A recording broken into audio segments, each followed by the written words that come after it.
విశాఖ ఉత్సవ కార్యక్రమానికి విచ్చేసిన రాజకీయ ప్రముఖులందరికీ కూడా ఈ కార్యక్రమానికి స్వాగతం పలుకుతున్నాము.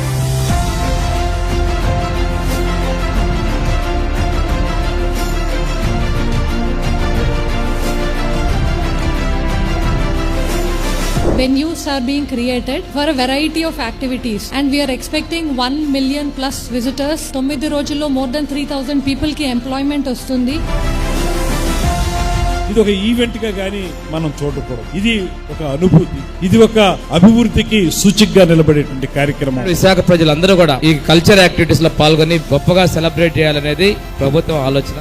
ఈ నెల 24వ తారీఖు నుంచి 1వ తారీఖు వరకు అద్భుతంగా డిజైన్ చేశారు. తాగితే అరకు కాఫీ తాగాలి, తింటే అనకాపల్లి బెల్లం తినాలి, చూస్తే విశాఖ ఉత్సవాలు చూడాలి. ఆ రేంజ్ లో ఉండబోతున్నాయి. ఇది ఒక అద్భుతమైన విజయం గా మీరందరూ కూడా కలిసి చేయాలి. ఇండియాలోని బిగ్గెస్ట్ బీచ్ ఫెస్టివల్ అంటున్నాము. ఖచ్చితంగా ఈ ఫెస్టివల్ సక్సెస్ కాబోతుంది. ఈ సంవత్సరం చాలా బాగా సక్సెస్ అయ్యి ఇది ఒక యాన్యువల్ ట్రెడిషన్ అవ్వాలని నా కోరిక. ఈ ప్రాంతంలో జరిగేటువంటి ఉత్సవాలను విజయవంతం చేయాలని ప్రతి ఒక్కరు ముందుకు వస్తాను ఆశిస్తూ థ్యాంక్ యూ అనండాలి. ఈ 9 రోజులు జరిగిన ఉత్సవాలన్నీ కూడా నెక్స్ట్ ఇయర్ ఉత్సవాలు వచ్చినంత వరకు కూడా చెప్పుకునే విధంగా చేయాలని విజ్ఞప్తి చేస్తూ కంపల్సరిగా ఉత్సవాలు సక్సెస్ అవుతాయి, సక్సెస్ చేయాలి. ఈ 10 రోజులు మీకున్నటువంటి స్ట్రెస్ ని తగ్గించడానికి వీలుగా కార్యక్రమాలు జరుగుతాయి. పిల్లా పాపలతో కుటుంబ సమేతంగా అందరూ రావాల్సిందిగా ఇదే నా స్వాగతం.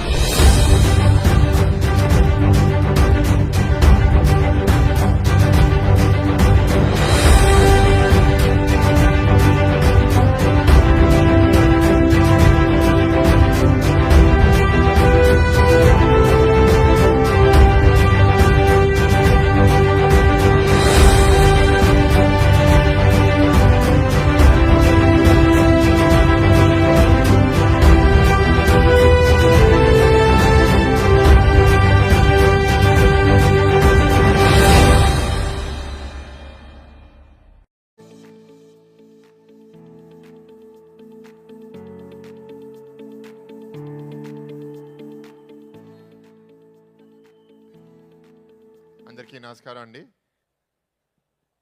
Good to see so many audience in front of me. గత కొన్ని నెలలుగా వీ బిన్ డిస్కసింగ్ దట్ 2014 నుంచి 19 మధ్యలో వి డిడ్ విశాఖ ఉత్సవ్ ఇక్కడే ఆర్కే బీచ్లో చేసాము. దాని తర్వాత కొన్ని సంవత్సరాల గ్యాప్ వచ్చింది. ఈసారి ప్లానింగ్ కొంత డిలే అయ్యి డిసెంబర్లో చేసే బదులు జనవరి ఎండ్కి వచ్చాము. సో జనవరి ఎండ్ ఏంటంటే మీ అందరూ ఆల్రెడీ సంక్రాంతికి ఊర్లకి వెళ్ళి బాగా ఎంజాయ్ చేసి తిరిగి వచ్చారు. జనవరి ఎండ్ కూడా పార్టిసిపేట్ చేస్తారా లేదా అని కొంచెం డిస్కషన్ జరిగింది. కానీ మీ అందరినీ చూస్తుంటే I'm happy that there is no problem. And organization కూడా they planned in 3 different locations: Vizag, Anakapalli, Araku. So it's a big plan, but it's our first year. If there are any minor inconveniences మీ feedback ఇవ్వండి and definitely we will improve it for the next year. But important ఏంటి అంటే we have started it. We want to create this platform every year. Fixed టైంకి విశాఖపట్నంలో ఇట్లా ఒక విశాఖ ఉత్సవ్ జరుగుతుంది, beach festival, and with multiple activities. ఎందుకంటే ఇక్కడ కాకుండా మీరు ఋషికొండ బీచ్కి వెళ్తే అక్కడ వాటర్ స్పోర్ట్స్, హెలికాప్టర్ రైడ్ అవి కూడా ఆర్గనైజ్ చేయడం జరుగుతుంది. అరకులో కూడా లాస్ట్ టైం 2018లో I went to hot air balloon festival. This time also I think there will be something like that in Araku. And Anakapalli మొదటిసారి, ఎప్పుడు లేదు గతంలో, ఇప్పుడు అనకాపల్లి ఫెస్టివల్ కూడా జరగబోతుంది రాబోయే I think 30th and 31st. So I'm very happy to participate here. I wish the organisers all the best. ఇట్లాంటి ఒక పండగ వాతావరణంలో మేము ఎక్కువ స్పీచ్లు ఇస్తే మీరు తిట్టుకుంటారు కాబట్టి ఇక్కడ స్పీచ్ ఇవ్వము. We want you all to have a great time, be safe and give us as much feedback as you can so that we will keep improving it every day and next year ki marinta inka improve chestam. Thank you so much. Thank you so much sir. Thank you. గౌరవనీయులు తూర్పు నియోజకవర్గ శాసన సభ్యులు శ్రీ వెలగపూడి రామకృష్ణ బాబు గారిని మాట్లాడాల్సిందిగా కోరుతున్నాం. అందరికీ నమస్కారం. విశాఖోత్సవం అనేది మన విశాఖ నగరంలో 2005 సంవత్సరం నుంచి ప్రతి సంవత్సరం 2018 సంవత్సరం వరకు జరగడం జరిగింది. గత 5 సంవత్సరాల్లో విశాఖోత్సవం అనేది జరగలేదు. మరలా చంద్రబాబు నాయుడు గారి నాయకత్వంలో ఏపీ టూరిజం వారి ఆధ్వర్యంలో ఈరోజు గతంలో ఎప్పుడూ కూడా జరగని విధంగా ఈ విశాఖోత్సవం నిర్వహించడం జరుగుతుంది. అంతేకాకుండా అనకాపల్లిలో మొట్టమొదటిసారిగా విశాఖోత్సవం స్టార్ట్ అయింది. అలాగే అరకులో కూడా 3 రోజులు అరకు ఉత్సవం స్టార్ట్ చేయడం జరిగింది. ఆర్థిక రాజధాని అనేటువంటి విశాఖ నగరాన్ని గూగుల్ తీసుకొచ్చి ప్రపంచం పటంలో ఎలా తీసుకొచ్చారో అలాగే మన ఉత్సవ పేరు మీద టూరిజం డెవలప్మెంట్ ప్రోగ్రాం కింద ఈ విశాఖ ఉత్సవాన్ని రాష్ట్ర ప్రభుత్వం ఏర్పాటు చేయడం జరిగింది. దీనికి ఎంతో కృషి చేసినటువంటి ప్రజాప్రతినిధులకు, ముఖ్యంగా అధికార యంత్రాంగానికి, అలాగే శ్రేయ మీడియా వారికి, ఇందులో పాల్గొన్న కళాకారులకు, ముఖ్యంగా ఇటువంటి ప్రోగ్రామ్స్ని ఎంతో ఆదరించే విశాఖ నగర ప్రజలందరికీ కూడా నా హృదయపూర్వక ధన్యవాదాలు తెలియజేసుకుంటూ సెలవు తీసుకుంటున్నాను. నమస్కారం.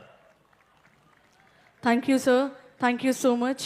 నౌ ఐ రిక్వెస్ట్ ఉత్తర నియోజకవర్గ అందరికీ నమస్కారం. విశాఖపట్నంలో అత్యంత అద్భుతంగా వైజాగ్ ఫెస్టివల్ నిర్వహిస్తున్న ఆంధ్రప్రదేశ్ టూరిజం డెవలప్మెంట్ కార్పొరేషన్ సభ్యులందరికీ కూడా, మేనేజింగ్ డైరెక్టర్, చైర్మన్ అండ్ మంత్రివర్యులు, అట్లాగే లోకల్ ఎమ్మెల్యేస్, ఎంపీ గారు అందరూ కూడా చాలా చర్చించి ప్రోగ్రామ్స్ అన్ని డిసైడ్ చేయటం జరిగింది. పెద్ద ఎత్తున విశాఖ ప్రజలే కాకుండా ఇతర రాష్ట్రాల నుంచి, చుట్టుపక్కల ఉన్న ప్రదేశాల నుంచి కూడా వచ్చి చాలా సంతోషంగా వారు టైం స్పెండ్ చేయడం జరుగుతుంది. ఇప్పుడు ఈ సంవత్సరంలో ఏదైనా లోటుపాట్లు ఉంటే నెక్స్ట్ ఇయర్కి ఇంకా పెద్ద ఎత్తున ప్రోగ్రాం చేయడానికి కూడా ప్రభుత్వము ముందుకి వస్తుంది.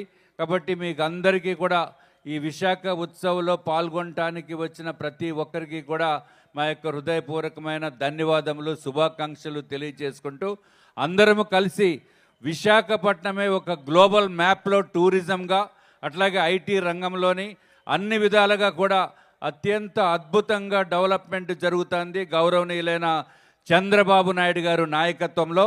అట్లాగే పవన్ కళ్యాణ్ గారు సహాయ సహకారాలతోటి, మరి కేంద్ర ప్రభుత్వము, ప్రధానమంత్రి నరేంద్ర మోడీ గారు పూర్తి మద్దతు ఇచ్చి విశాఖపట్నంతో పాటు ఆంధ్ర రాష్ట్ర అభివృద్ధికి కృషి చేస్తున్నారని చెప్పి మీకు అందరికీ తెలియచేసుకుంటూ, ఇంకా రానున్న సమయంలో కూడా తప్పనిసరిగా వైజాగ్ ఫెంటాస్టిక్గా డెవలప్ అవుతుంది.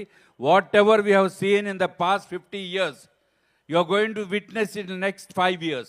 That is for sure. Vizag ఫెంటాస్టిక్గా అభివృద్ధి జరుగుతుందని చెప్పడానికి ఏమాత్రము డౌట్ లేదు. అట్లాగే పెద్ద ఎత్తున ఉద్యోగ ఉపాధి అవకాశాలు, IT hub, tourism hub, industries hub కింద, వైజాగ్ ఫైనాన్షియల్ హబ్ కింద తయారవుతూ, అట్లాగే ఎక్కడా లేనటువంటి విధంగా ఒక పక్కన బీచ్, ఒక పక్కన మంచి ఆహ్లాదకరమైన వాతావరణము, ఒక పక్కన కొండలు, ఒక అన్ని ఫెసిలిటీస్ తోటి ఉన్న ప్రదేశము Vizag. So let us be proud that we are the people from Visakhapatnam. Thank you very much. Thank you, sir. Thank you so much.